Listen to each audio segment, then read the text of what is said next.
I'd like to show you how to set up your Arapaho belt with the leg harness to make it into a Class 2 harness.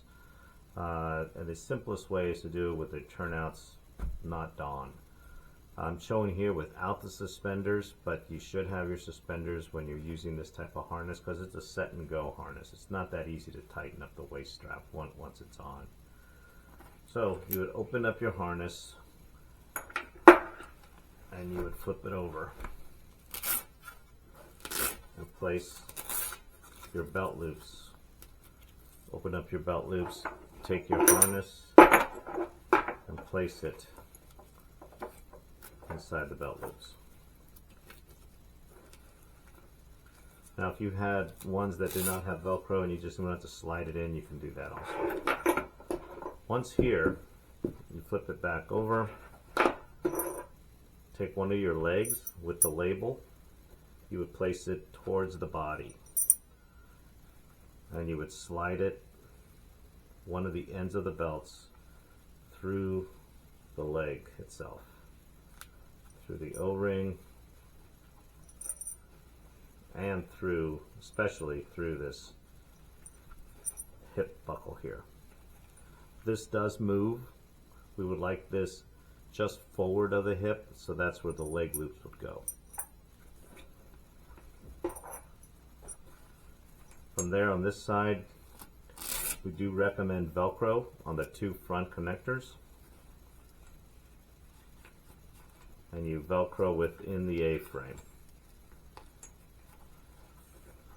On this side here, again, label in,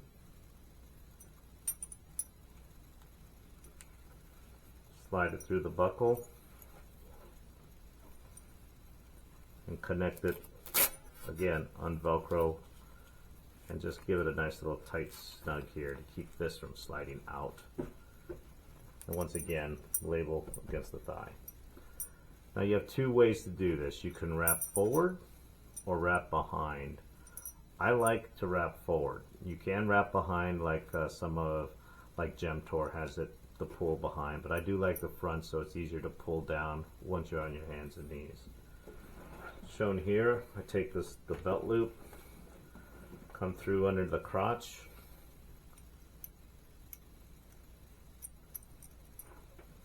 pull it over,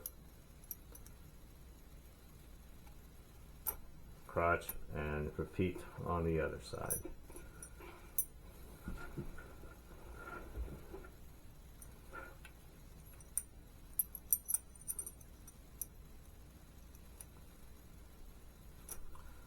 We do recommend, don't see it here right now, but crotch loops here. Crotch loops, Velcro, or just tubular with the tube. You can just pass it through, either one. Now this setup is for an external harness, but some manufacturers, like this one right here, has an opening here so you can go internal. Why these work great with internal? Because the adjustment buckles are on the outside. They're not somewhere on the inside liner where you cannot tighten these down. These ones you can tighten down as you need to and loosen up once you're done with them. And when you loosen it up, it's a lot easier when you take off your turnouts just to put your hand inside the liner here and just bang it out to get them back. Once again, we recommend you wearing suspenders with this because it's very hard to tighten up. If you have any questions, please contact Fire Innovations or fireinnovations.com.